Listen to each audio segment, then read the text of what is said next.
जैसा कि आप सब जानते हो, हम oogenesis और spermatogenesis के बारे में बता दिए। तो अभी हम मेंस्ट्रुअल साइकिल के बारे में बताना स्टार्ट करते हैं। तो मेंस्ट्रुअल साइकिल एक्चुअली होता क्या है? मेंस्ट्रुअल साइकिल में दिखाया जाता है रिप्रोडक्टिव साइकिल होता है फीमेल प्राइमेट्स में। फीमेल प्राइमेट्स जैसे कि मंकी में, एप्स में और ह्यूमन बींग्स में। इसको मेंस्ट्रुअल साइकिल बोलते हैं, जो कि रिप्रोडक्टिव साइकिल होता है फीमेल प्राइमेट्स, उसको मेंस्ट्रुअल साइकिल बोलते हैं। फर्स्ट मेंस्ट्रुएशन जो स्टार्ट होता है वो प्यूबर्टी में होता है, जिसको मेनार्की बोलते हैं। फीमेल्स में मेंस्ट्रुएशन रिपीट होता है एवरेज इंटरवल ऑफ टाइम पे 28 और 29 डेज पे। साइकिल जो इवेंट स्टार्ट होता है वन मेंस्ट्रुएशन जो होता है till the next one menstruation जो होता है फिर नेक्स्ट वन एक हो जाता है, फिर दूसरा जो होता है 28 दिन के बाद होता है, उसको मेंस्ट्रुअल साइकिल बोलते हैं। वन ओवम रिलीज्ड, ओवम मतलब ओव्यूलेशन जो होता है during middle of menstrual cycle. Middle of each menstrual cycle में जो होता है रिलीज होता है ओवम, इसको ओव्यूलेशन बोलते हैं। और ये जो पिक्चर दे रखा है मेंस्ट्रुअल साइकिल के लिए, तो पिक्चर हम देखेंगे जिसमें यहाँ पे दे रखा है मेंस जो होता है 1 से 5 दिन तक मेंस्ट्रुएशन होता है। उस समय क्या होता है कि एस्ट्रोजन और प्रोजेस्टेरॉन का लेवल लगभग सेम होता है। और मिडिल डे पे जब लगभग 9 से लेकर 15 दिन के बीच में होता है, जो वो प्रोलिफेरेटिव होता है, पीरियड होता है, जिसमें एस्ट्रोजन का लेवल जो होता है बढ़ते जाता है। प्रोलिफेरेटिव मतलब उस समय मतलब एंडोमेट्रियम लेयर डेवलप होता है, तो उस समय फॉलिकुलर पॉलीफेरेटिव फेज होता है। बाद में 14-15वें दिन क्या होता है ओव्यूलेशन हो जाता है, जबकि डेवलपिंग उस समय 1 से लेकर 5वें दिन तक उस समय जो होता है इधर धीरे धीरे डेवलपिंग फॉलिकल्स होता है। उसके बाद 14 दिन से 12-13 दिन तक लगभग फॉलिकल जो होता है मेच्योर हो जाता है। 14वें दिन क्या होता है मेच्योर फॉलिकल ब्रेक हो जाता है, ओव्यूलेशन हो जाता है, वो फिर डेवलप हो जाता है कॉर्पस ल्यूटियम में। कॉर्पस ल्यूटियम में डेवलप हो जाता है और इसके बाद ये जो होता है 14 दिन के बाद ये जो होता है ल्यूटियल फेज आ जाता है। और फिर बाद में 29वें दिन क्या होता है या यहाँ पे जो है एंडोमेट्रियम लेयर का यहाँ पे प्रोजेस्टेरॉन बढ़ता है, इसलिए एंडोमेट्रियम लेयर फिर से बढ़ना चालू हो जाता है। और फिर धीरे धीरे 29वें दिन ब्रेक हो जाता है, जब नेक्स्ट साइकिल स्टार्ट हो जाता है।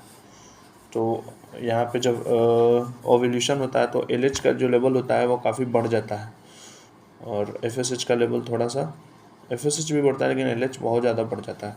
तो अभी हम देखेंगे, वो तो डायग्रामेटिक देख लिए, अभी हम देखेंगे इसमें होता क्या है। Major events of the menstrual cycles are shown in the figure. ठीक है, cycle start with the menstrual phase. Cycle जो होता है स्टार्ट होता है मेंस्ट्रुअल फेज से, जब मेंस्ट्रुअल फ्लो जो होता है अक्कर होता है लास्ट 3 से 5 दिन तक के लिए।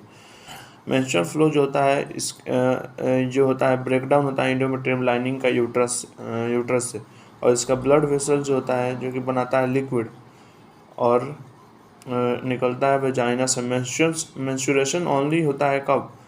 जब ओवम जो होता है फर्टिलाइज नहीं होता है। लैक ऑफ मेंस्ट्रुएशन में भी इंडिकेटिव ऑफ प्रेगनेंसी।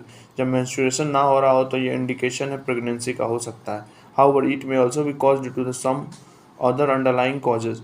जबकि ये मेंस्ट्रुएशन ना होने का कारण कुछ और भी हो सकता है, जैसे स्ट्रेस, हेल्थ में अच्छा हेल्थ ना होना, ये सभी कॉज हो सकता है। मेंस्ट्रुएशन फेज जो होता है फॉलिकुलर फेज के बाद होता है, और during this phase follicular phase in the ovary grows to become fully mature Graafian follicles.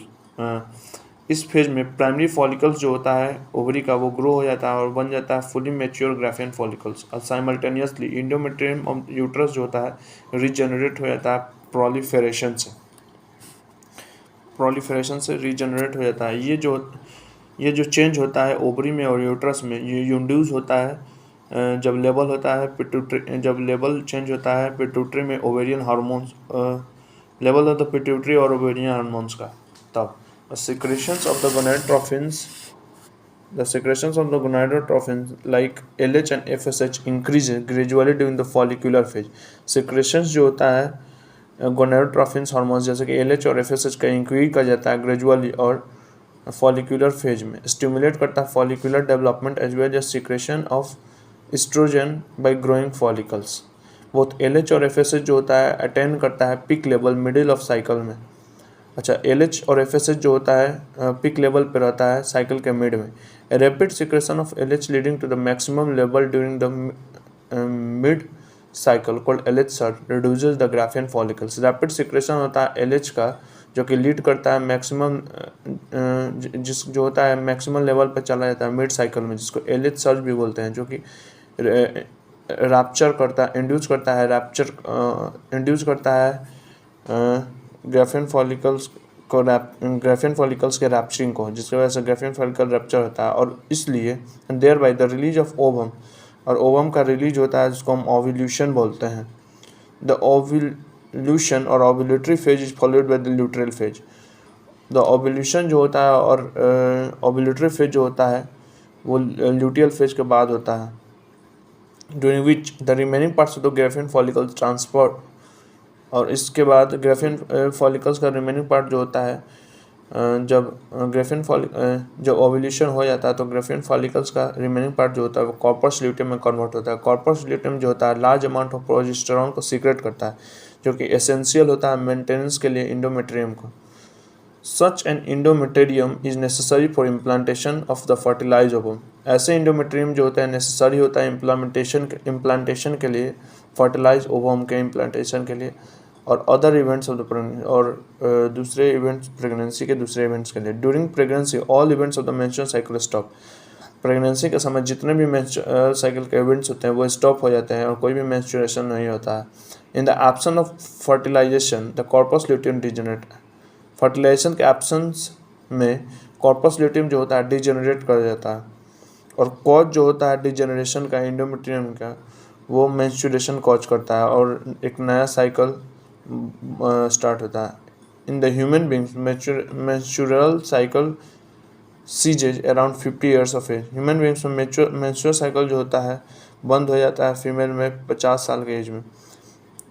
That is termed as menopause, जिसको मेनोपॉज बोलते हैं। साइक्लिक मेंस्ट्रुएशन जो है एक इंडिकेटर है नॉर्मल रिप्रोडक्टिव फेज का और x tends between menarche and menopause, और एक्सटेंड होता है जो मेनार्की और मेनोपॉज। तो अभी हम पढ़ते हैं मेंस्ट्रुअल हाइजीन के बारे में। Maintenance of hygiene and sanitation during menstruation is very important. Hygiene और सैनिटेशन का मेंटेनेंस मेंस्ट्रुएशन के समय बहुत ही इंपॉर्टेंट है। Take a bath and clean yourself regularly. उस समय आपको जब भी मेंस्ट्रुएशन हो तो आपको बाथ लेना चाहिए, यूज करना चाहिए सैनिटरी नैपकिन्स का क्लीन करने के लिए, और क्लीन होममेड पैड्स भी यूज कर सकती हैं। चेंज सैनिटरी नैपकिन्स और homemade pads after every 4 to 5 hours. Change करना चाहिए सैनिटरी नैपकिन्स और होममेड पैड्स को प्रत्येक 4 से 5 घंटे में जब भी रिक्वायरमेंट हो। Dispose of the use sanitary napkins. Dispose करना चाहिए सैनिटरी नैपकिन्स का यूज के बाद। Properly wrapping it with use paper. Properly wrap करना चाहिए यूज पेपर के साथ और उसको हटा देना चाहिए। Do not throw the use napkins in the drain pipe of toilets.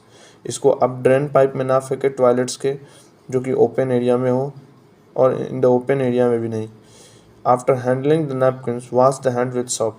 जब आप कहीं भी नैपकिन्स को रख दे तो अपने हाथ को धो लें। तो इसी के साथ मेंस्ट्रुअल साइकिल कंप्लीट हुआ। अभी हम फर्टिलाइजेशन इम्प्लांटेशन को पढ़ेंगे इसके बाद।